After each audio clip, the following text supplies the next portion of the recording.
We've likely all been on diets. You might even be on one right now. I know throughout my own lifespan, I've probably tried nearly every single one. Does anyone remember the old school grapefruit diet, where basically you get to eat half of a grapefruit and a slice of bacon every day?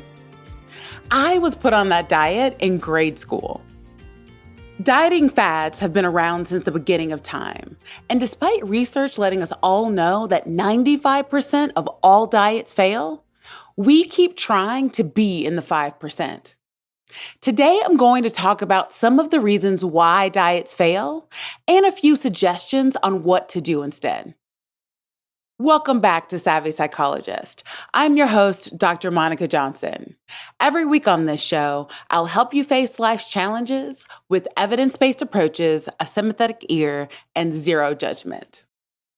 The first reason diets fail is the general unsustainability of most diets. Many diets are too restrictive, eliminating certain food groups or severely reducing calorie intake. These extreme restrictions can be difficult to maintain in the long term, leading to feelings of deprivation, cravings, and ultimately a higher likelihood of abandoning the diet. I try to tell my patients all the time that a diet isn't something you do for 2 weeks to lose weight for a special event. A diet is what you develop to support your body's nutritional needs so it can support you in everything you'd like to accomplish in your life. When you're developing a diet, actually think through if it's something that you can reasonably maintain for the long term. This brings me to a related reason that diets fail: unrealistic expectations. Many diets promise quick and dramatic results.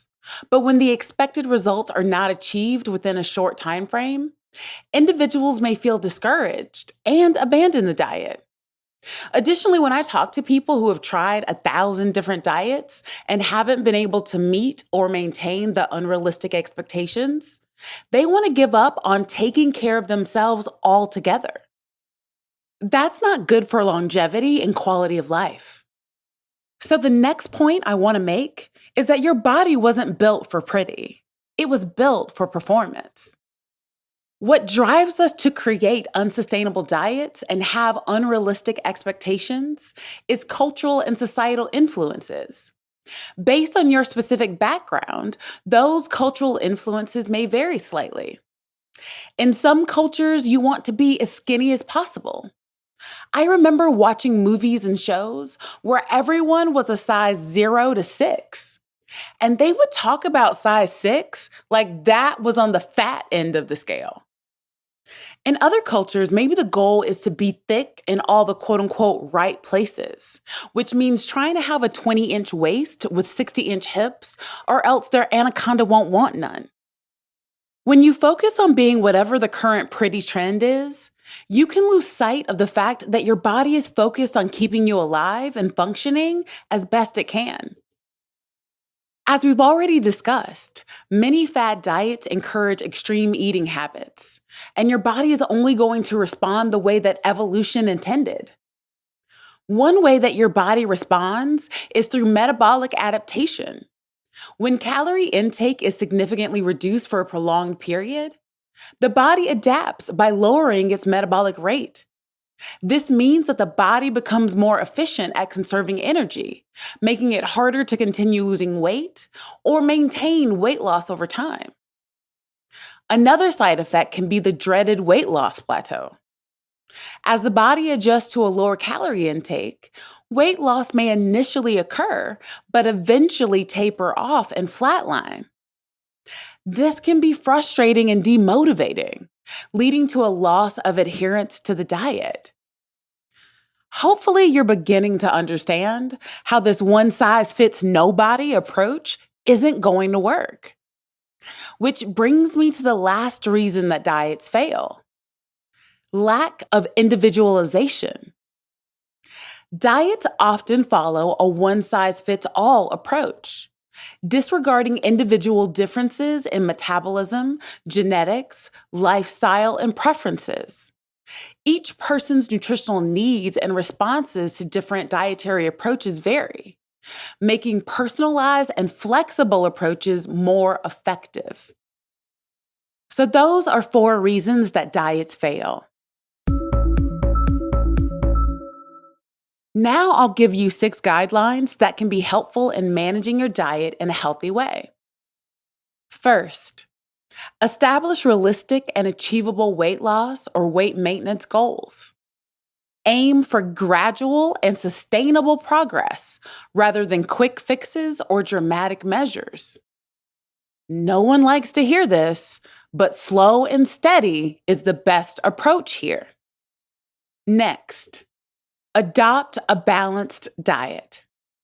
Focus on consuming a diet that includes a variety of nutrient-dense foods.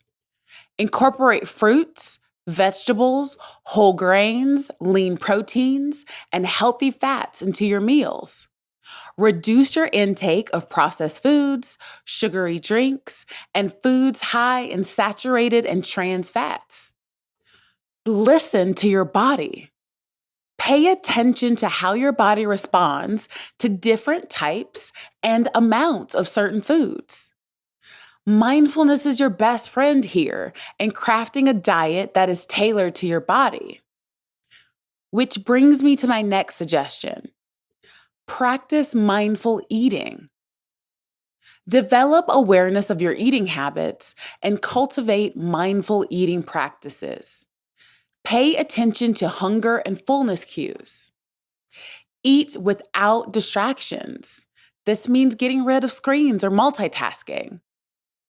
And savor the flavors, textures, and aromas of your food.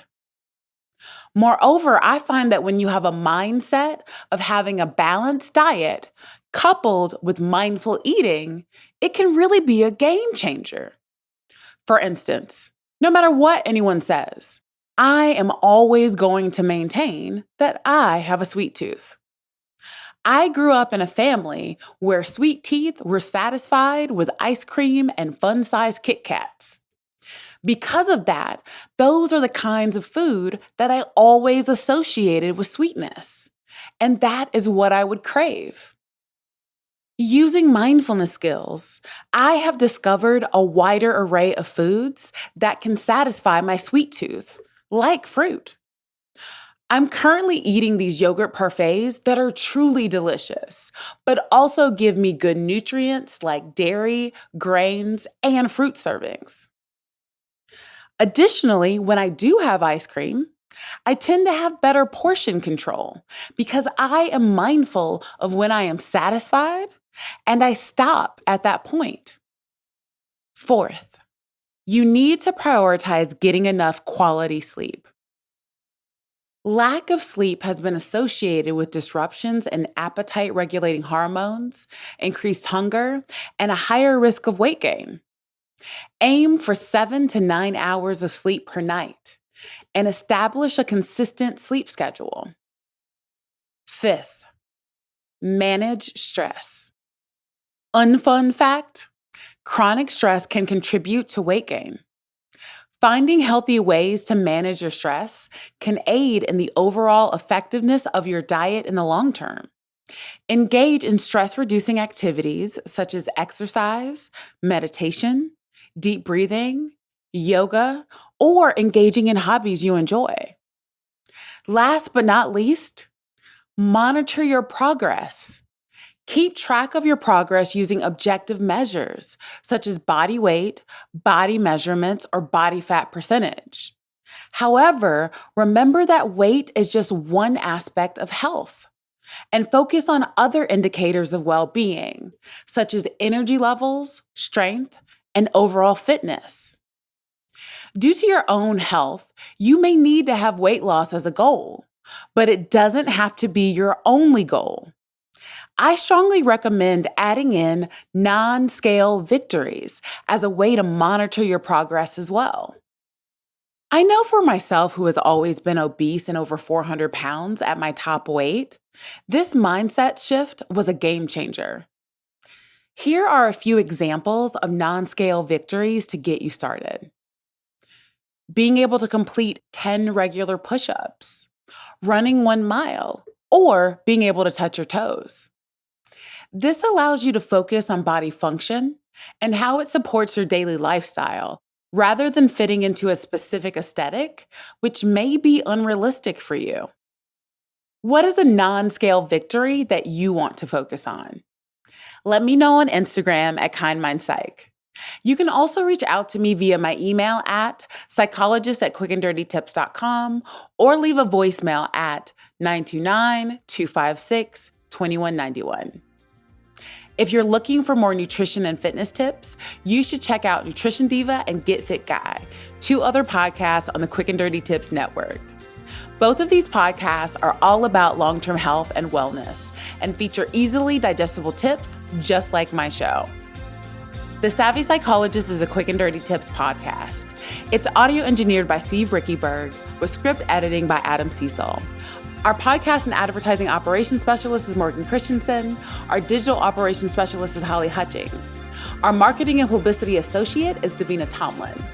Follow Savvy Psychologist on Apple Podcasts, Spotify, or wherever you listen to podcasts.